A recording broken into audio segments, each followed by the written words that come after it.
কি কষ্ট না করো সেটা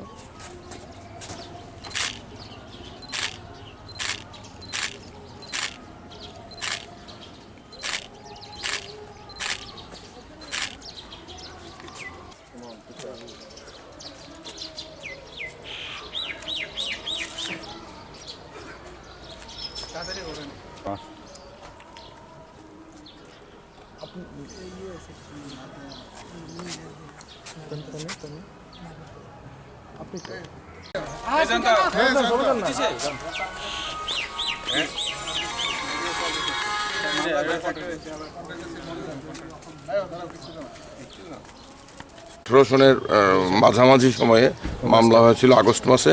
আজকে এই মামলা চূড়ান্ত শুনানি হলো। আর যখন মামলার প্রথম দিনই তৎকালীন প্রধান বিচারপতি অজয় রাস্তগীর বেঞ্চে এই মামলাটি উঠেছিল, তিনি বলেছিলেন যে এই মেরিট লিস্ট বা প্যানেলের আয়ু ফুরিয়ে গেছে, এই অজুহাতে তাদেরকে পরবর্তী সময়ে চাকরি থেকে বঞ্চিত করা যাবে না, যতদিন মামলা চলবে প্যানেলের আয়ু থাকবে। এই অর্ডার প্রথম দিনে দিয়েছিলেন। আজকে সর্বশেষ চূড়ান্ত শুনানির পর রায় ঘোষিত হল। 254টি পোস্ট, 254টি ড্রাইভার পদ খালি আছে।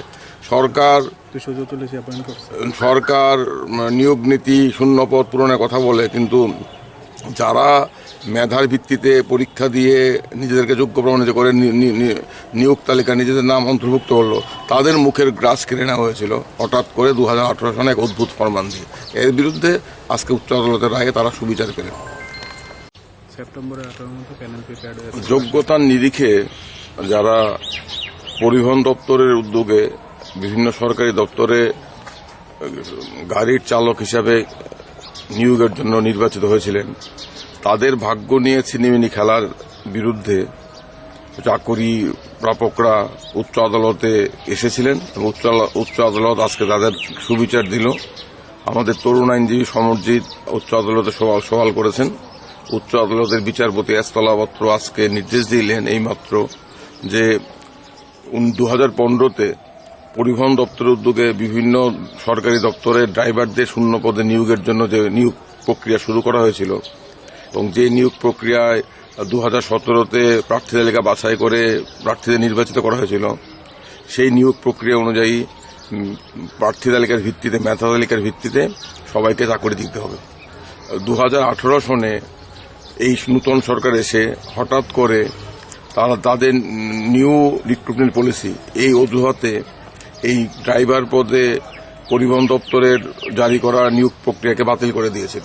তার ফলে যারা যোগ্যতার ভিত্তিতে নিয়োগ প্রক্রিয়ায় অংশগ্রহণ করে নিজেদেরকে যোগ্য প্রমাণিত করে বিভিন্ন সরকারি দপ্তরে চাকরি পাওয়া, ড্রাইভার পদে চাকরি পাওয়ার যোগ্যতা অর্জন করেছিলেন এবং যাদের নাম মেধা তালিকায় ছিল, যাদের নামে পরিবহন দপ্তর থেকে বিভিন্ন দপ্তরে সুপারিশ করা হয়েছিল তাদেরকে ড্রাইভার পদে নিয়োগ করার জন্য, তারা তাদের আজকে আমাদের যে চাকরির রায় দেওয়া হয়েছে তাতে আমরা অত্যন্ত খুশি। হাইকোর্টকে অসংখ্য ধন্যবাদ জানাই। আমাদের যারা এখানে সবাই আছে, হাইকোর্টকে আমরা অসংখ্য ধন্যবাদ জানাই। কেসটা কি ছিল? কেসটা ছিল আমাদের ড্রাইভার রিক্রুটমেন্টের। 2015 সালে ইন্টারভিউ দিয়েছিলাম আমরা, অফারও ছেড়েছিল, অর্ধেক দিয়েছে অর্ধেক দেয়নি। তো আজকে আমাদের রায়ের ফলে যারা আমরা ক্যান্ডিডেট যারা কেস করেছিলেন, রিট পিটিশন মামলা করেছি, ওদেরকে রায় দিয়ে দিয়েছে উচ্চ আদালত।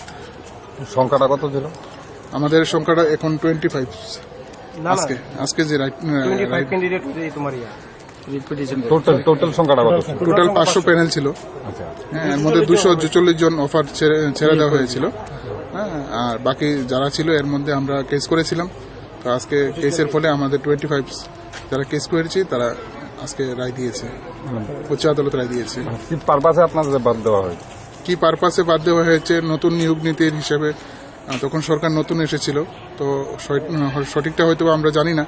আমরা হয়তো সিএম এর কাছে গিয়েছিলাম, বিপ্লব কুমার দেব মুখ্যমন্ত্রীর কাছে গিয়েছিলাম, কথা বলেছিলাম, বলেছিল যে বিষয়টা দেখবে। কিন্তু পরবর্তী সময়ে হয়তো আমরা সেক্রেটারিতে অনেকবার গিয়েছিলাম, কিন্তু আমাদের কোনো সুরাহা দেয়নি।